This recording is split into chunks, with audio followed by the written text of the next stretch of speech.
Every word you utter, every action you perform, your very existence, is it for everyone's well-being or is it just about you?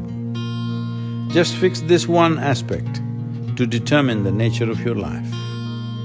In essence, it means that if you fix your intention and emotion as an all-inclusive process, that your intentions are for everybody's well-being. Your emotions embrace every life around you. If you just fix this, you don't have to worry about being good, and it's not hard to be good. Many people always ask me, Sadhguru, it is so hard to be good in this world because your idea of being good is trying to morally correct yourself.